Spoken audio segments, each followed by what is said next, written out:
James Lund is James the Wine Guy. Purpose of this video is to talk about wines from Turkey. So stay tuned.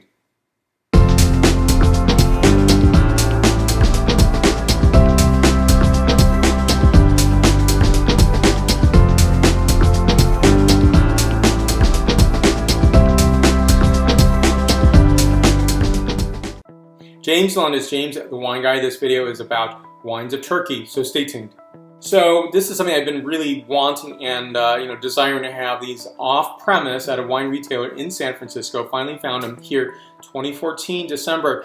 Now if I looked before, I could never found them, or maybe it was just a one-time purchase by a corner store. Who knows if it really happened.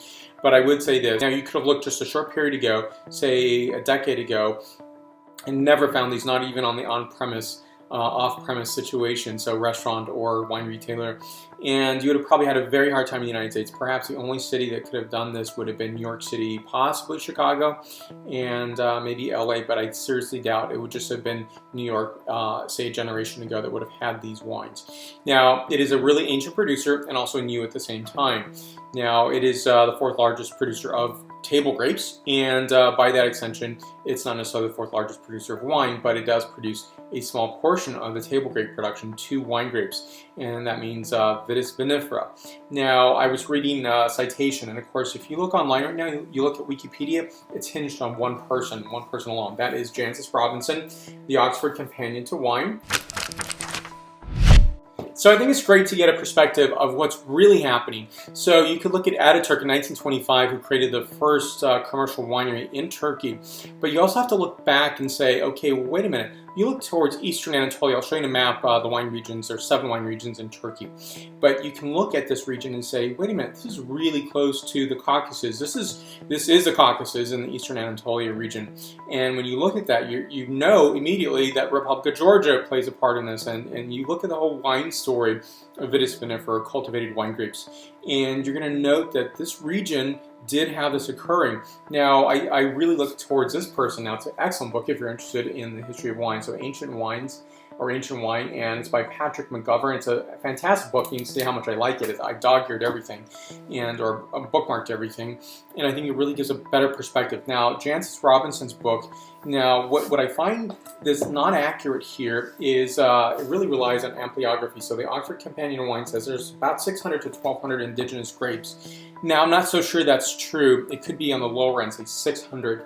Now, she's relying, or her editors are relying on the fact of ampliography, so the study of the wine grape leaves. And that's very different than, say, a DNA analysis to understand what that is. I'm not saying there's not a lot. I'm saying there's quite a number. But that number is a bit high, and the 1,200 is actually quite inflated. So my own study, my own taxonomy shows that there's about 10,000 or 10,250 plus wine grape varieties, and so I think that number, if you look at that number, that's a relatively high. That would be 10% of that total catalog, or the total taxonomy. So I'm not sure that's quite correct, but I would say that there's vigorous amounts of indigenous grapes as well as international varieties. So we'll talk about these wines in their own videos, but I really wanted these to show you these are actual product that I've received. And so I think this is a really fantastic journey that Turkey's going through. And this grape here is called Okotguzu. I'll bring this a little closer. So you're going to see a lot of diacriticals, but it's actually relatively easy to pronounce. And that's the whole idea, is that the Turkish language is in Latin script. And I think in terms of that translation was to get pronunciations that were close to exactly how you would pronounce this if you just saw this. So there might be some differences in the pronunciation, but I think it's really ultimately to not be afraid of that and to make a discovery that's really wonderful for your wine tasting table.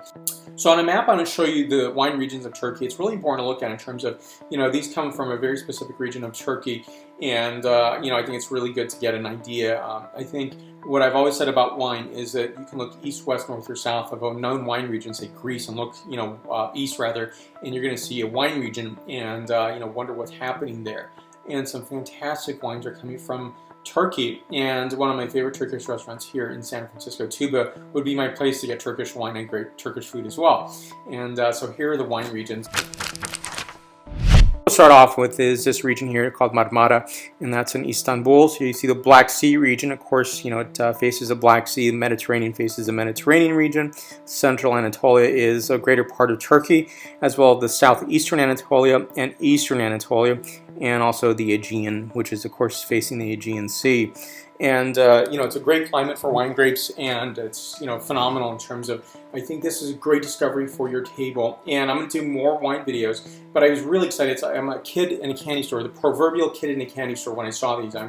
It's like my first time I saw Croatian wine at a off premise. I thought, oh my God, this is great. I got to call people, and I did, because you got to get some. You got to taste this, and the price points are really reasonable on this. Fantastic wine, great provenance, and a great history, but more wines to come. I'm going to do individual reviews of these bottles right here. I think they're fantastic. They deserve to be highlighted in their own individual reviews.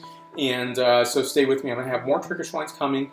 And so I look forward to looking at this as a wine region to grace your wine table with, to grace your food and wine table, to grace maybe your cocktail wine hour, where you want to really serve a wine that I call a point of difference wine, something that's going to be remarkably different, yet very friendly and approachable and delicious. So let's connect on the many social medias that I participate in, such as Facebook, Twitter, Vimeo, Google+, Pinterest, LinkedIn, as well as Instagram and WordPress. Thank you again for watching.